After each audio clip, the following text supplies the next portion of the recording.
É, pessoal, temos uma grande novidade na DC. O James Gunn confirmou que Brainiac vai ser o vilão e também qual ator que vai fazer o vilão. E ele é Lars Eidinger. Mas quem que é esse ator? Pois é, ele é um ator alemão pouquíssimo conhecido, participou de algumas séries e filmes que foram relativamente pequenos, mas o James Gunn garantiu que ele foi escalado por causa da audição dele, que realmente foi a melhor que ele viu. E além disso, o James Gunn falou um pouco sobre as referências que ele pegou para montar o Brainiac dele. Então, nesse vídeo, vamos falar bastante sobre a presença do Brainiac no Homem do Amanhã. Beleza, gente? Tem muito assunto no vídeo de hoje, roda a abertura e vamos lá!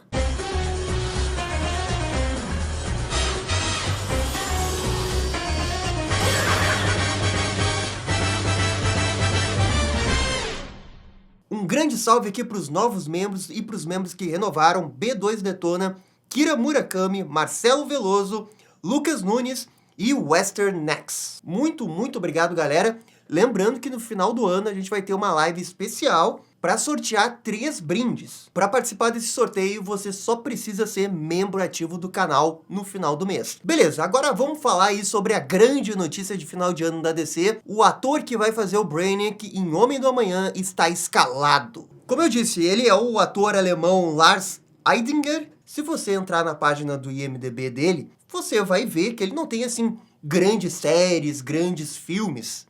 Recentemente aí ele participou de um filme do George Clooney, mas a participação dele também é muito pequena. E tem um outro filme ali da Netflix, que é o Ruído Branco, que é um filme mais conhecido aí da lista dele. Mas eu acho que na série Irma VIP ele acaba tendo mais destaque. E embora seja uma série bem desconhecida, é onde o pessoal acabou conhecendo mais ele. E olha, eu não vou ser maluco aqui de mentir e dizer que, nossa, eu conheço esse ator, ele é um baita ator, porque eu não sei. Mas eu fui atrás de alguns vídeos dele atuando e cheguei nesse daqui da série Irma VIP. E vocês podem ver que ele é bem excêntrico nesse papel, ele realmente chama muita atenção pelo jeito que ele atua. E na internet, quem conhece ele, todo mundo reconhece que ele é um ótimo ator. O James Gunn também disse que ele teve a melhor atuação entre as audições que eles fizeram. E pra mim, isso é o suficiente para acreditar que ele vai ser um Brainiac muito bom. Um Brainiac com sotaque alemão. Isso realmente não estava na minha cartela de bingo. Mas assim, ó, o que eu quero conversar com vocês é que teve muitas pessoas que, claro, apoiaram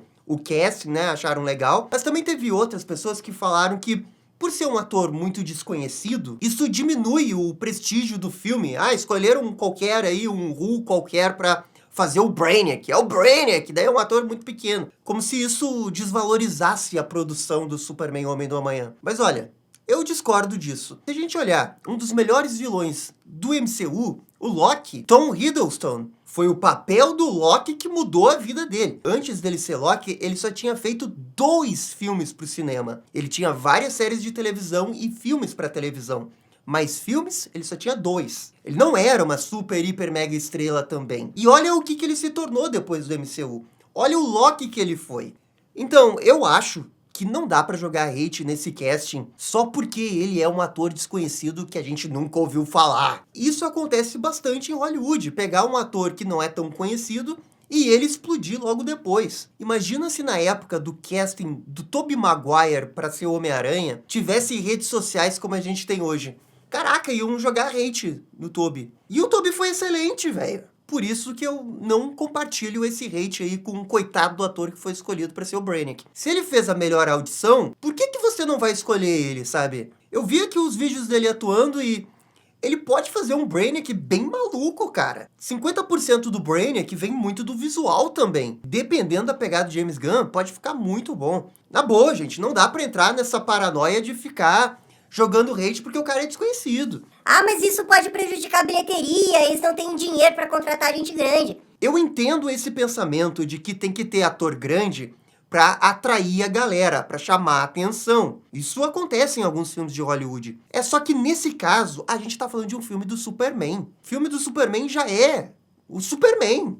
Qual que é o grande chamariz de um filme de Superman? É o ator? Não, é o Superman. Você tá indo pra ver o Superman. Quando a gente tá falando desses filmes que tem heróis muito grandes, tô 100% de acordo que não precisa você escalar um vilão com um ator gigante. Não precisa. Ou melhor, não é obrigatório, digamos assim. Porque isso pode não afetar em nada como que o filme vai sair no cinema. Falando de grandes estrelas no filme do Superman, a gente já tem o David Corenswet, né, que com certeza subiu de patamar depois do filme do Superman. E a gente já tem o já estabelecido Nicholas Hoult, que deve ganhar um upgrade no salário dele, já que ele vai ter uma participação maior nesse filme. E quanto a esse argumento de que, eles não têm dinheiro, eles estão querendo economizar no casting, e se for verdade, qual que é o problema de economizar no casting? Pô, se economizar no casting significar que eles vão conseguir manter um budget não muito alto e talvez sobrar dinheiro para fazer outras coisas, eu tô dentro, eu acho que vale a pena esse sacrifício. Esse filme do Superman, O Homem do Amanhã, né, se espera que ele vai fazer uma bilheteria maior do que do primeiro filme, que foi 615,16 milhões. Se você conseguir manter o mesmo orçamento do primeiro, sem crescer nem nada disso, cara, você vai estar numa situação muito tranquila, porque é muito improvável que o segundo filme não vai fazer pelo menos o que o primeiro fez. E tem toda essa questão de que alguns filmes de super-heróis ficam muito caros por causa de um ator grande. O caso do The Rock no Adão Negro. Pô, era um salário astronômico. Pegava uma parcela gigante do orçamento do filme. Valeu a pena no final do dia? Não, não valeu a pena. Eu acredito que nesses filmes de super-heróis grandes, é totalmente justo você escalar um ator pequeno e ele no futuro ser um ator muito grande, porque agora que esse cara vai ser o Brainiac, pô, a vida dele vai mudar. Claro que não vai mudar tipo David Corenswet, que ele vai ser... O Superman vai ser reconhecido no shopping e tudo mais, mas ele vai ser muito mais conhecido do que era antes, né? A vida dele mudou. Assim como no universo da Marvel, a vida de muitos atores mudou porque eles subiram de patamar. Quem não garante que com esse Lars, ele sendo um excelente ator, um ótimo ator, destruindo como Brainiac, ele também não vai subir de patamar. E não vai ser um ator do primeiríssimo escalão no futuro. E, cara, a gente vive reclamando que esses filmes de super-heróis são super, hiper, mega inflacionados. E sair contratando o ator grande e gastar 5 milhões de dólares ali, e morrer 5 milhões de dólares ali, sendo que talvez aquele cara nem fosse o melhor pra fazer o papel, eu acho que você tem que ir com a mentalidade de escalar o melhor. Ele foi o melhor, então escala ele. Por isso que assim, gostei muito da atitude de James Gunn, boto fé nesse cara, aguardo ansiosamente pra ver como que ele vai ficar com a maquiagem do Brainiac. E tô nem aí que ele é um desconhecido. Sinceramente, tô nem aí. E além disso tudo, o James Gunn respondeu algumas perguntas no threads dele e ele falou algumas inspirações de Brainiac que ele gosta. Ele disse assim, eu amo aspectos de muitas versões do personagem. Desde o material do Binder, dos anos 50, até o material surpreendentemente assustador do Marv Wolfman, passando pelas versões animadas e chegando ao atual, o Absolute Brainiac, que é verdadeiramente perturbador e maravilhoso. Assim, ele deu uma resposta pra lá de abrangente, né? Ele citou vários. Mas o Brainiac dos anos 50 tem uma primeira versão que era mais Lex Luthor verde, porque o Lex Luthor naquela época era um cientista. Ele não era o magnata que a gente conhece e tudo mais, como é hoje, né? Demorou muito tempo pra ter o Lex Luthor magnata. E o Brainiac era o vilão cientista alienígena, verde. E nessa época, o Brainiac já tinha o gimmick de encolher coisas. Quando ele cita o Brainiac do Marv Wolfman, é um Brainiac que tem um visual que vem da esteira do Exterminador do Futuro. Essa versão aqui do Brainiac é a minha favorita. Eu gosto dele robozão, assim, sem nada verde, sabe? Mas ela também não é a mais favorita, a mais icônica, porque o Brainiac ficou conhecido por ser esse cara verde, né? Quando ele cita as versões animadas, bem, a gente tem o Brainiac do Super Amigos, que era só o cara pra fazer gimmick de encolher coisas, né? Super Amigos não dá pra levar muito em consideração, mas você tem o Brainiac do Animated Series e do Minhas Aventuras com Superman. Essas são as mais conhecidas versões do Brainiac, eu diria até.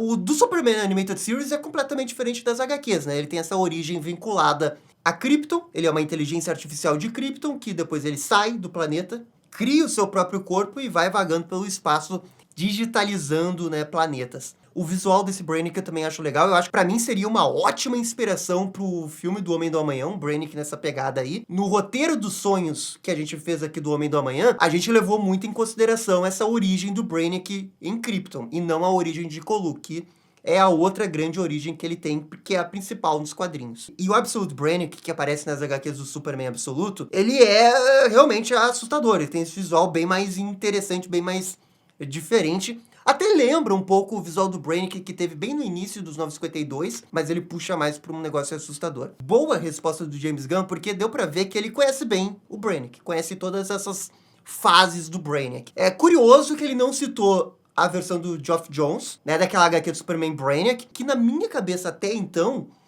era o Brainiac favorito para acontecer no cinema. Porque essa história também tem a Supergirl. Porque essa história é tipo a história default mais conhecida do Brainiac chegando na Terra. E muito do Brainiac moderno, visual que a gente tem, veio dessa HQ. E essa HQ eu acho legal também.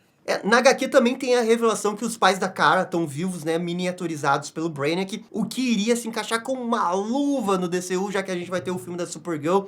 Eles poderiam fazer pequenas mudanças na HQ e encaixar isso com o Brainiac. É por isso que eu achava que essa história do Geoff Johns tinha grandes chances de ser adaptada. Mas, né, curioso que ele não citou esse Brainiac. Será que isso exclui uma possibilidade de adaptação? Ou será que a resposta do James Gunn foi só uma coisa abrangente pra dizer que, ó, eu tenho muito conhecimento de Brainiac, fica tranquilo? Uma coisa eu acho mais provável é o James Gunn tirar um pouquinho de cada um. Assim como a gente teve no Superman. Superman é um pouquinho de cada um no filme do Superman. Tem coisa do Superman All Stars, tem coisa do Superman Legado nas Estrelas, tem coisa da Era de Prata, tem coisa do pós-crise, por mais que os fãs não gostem tanto do pós-crise, mas foi uma referência pro James Gunn. Talvez ele faça a mesma coisa com o Brainiac, uma fusão de tudo isso. Se ele colocar no terceiro ato, bem no finalzinho, o Brainiac mudar de corpo e aparecer todo robótico como do Mark Wolfman, aí já tenho o meu 10. Já tenho o meu 10 de 10. Sabe, tipo no Exterminador do Futuro mesmo, né? Que o corpo vai se desmanchando e você vai vendo a versão robótica atrás. Cara, isso ia ser muito, muito legal. E com a revelação do casting do Brainiac, a gente tem, assim, ó, 90% do casting definido. Ainda precisa ser anunciado o outro casting, o casting feminino, que segundo o Apocalypse Horseman, é uma super-heroína na casa dos 20 anos. E é pra ser uma atriz alta. E nesse caso a gente tem 3 grandes especulações. Pode ser a Grande Barda, muito por causa da questão da altura, né? A primeira coisa que nos vem na cabeça. Pode ser a Mulher Maravilha, e o James Gunn já introduzia a Mulher Maravilha nesse filme. Também não quer dizer que a Mulher Maravilha vai aparecer no filme, mas talvez ela só apareça no final, ali no pós-crédito, no epílogo, como aconteceu com a Supergirl. Por isso que eu realmente não descarto a Mulher Maravilha, mesmo que não pareça ter muito a ver a Mulher Maravilha aparecer nesse filme que tem o Brainiac. A outra possibilidade é a Máxima, que é uma personagem relativamente desconhecida no universo da DC, né? O backstory dela é basicamente ela querendo chegar na Terra para casar com o Superman, mas nas HQs, quando ela tem um não do Superman, ela vai pro Brainiac. Ou mesmo ela poderia ser só uma fugitiva do planeta dela, depois do Brainiac ter miniaturizado o planeta dela. É uma outra possibilidade. Esse que é o grande mistério. Porque no caso do Brainiac, a gente já sabia, desde o primeiro minuto, que ia ser o Brainiac. A gente já especulava isso muito forte desde o início. Não é nenhuma surpresa o Brainiac ser o vilão. Mas é uma surpresa o ator, né? Acabou sendo a surpresa o ator. No caso dessa atriz, que a gente sabe que vai ser uma super-heroína, que a gente não tem nenhuma noção. Nada. Tudo agora tá voltado pra esse casting. Será que eles podem revelar esse casting até o final do ano? Será que eles vão deixar pra janeiro? Eu acho que eles vão deixar pra janeiro, porque a gente já tá na semana do Natal, semana do Ano Novo ali em Hollywood. Quem é que vai fazer teste de audiência agora, né? Ninguém vai fazer teste de audiência lá. A não ser que eles já tenham definido isso. Não me parece ser o caso. Por isso que eu acho que tem mais chance desse casting ser revelado em janeiro. Ou eles podem anunciar a atriz que vai fazer o papel, mas não um papel. E aí fica um mistério, né? Quem que a atriz vai fazer? E a gente vai olhar pro rosto dela e tentar deduzir, né? Se for ruiva, ó, é a Máxima. Se for morena, Mulher Maravilha, Grande Barda. Enfim, esse é o mistério. Pessoalmente, eu torço que seja a Grande Barda, mas tem alguma coisa me dizendo que vai ser a Mulher Maravilha. Mas só no finalzinho do filme, não que ela vai ter uma importância na história. Enfim, também é uma especulação minha isso aqui. Galera, por favor, comentem aqui embaixo o que vocês acharam do anúncio do Brainiac. Estão animados? Não gostaram do ator? Acham que tinha que ser um ator maior? Por favor, comentem aqui embaixo. E no mais, gente, muito obrigado por acompanhar o vídeo até o final. Vocês estão ligados e dale DC!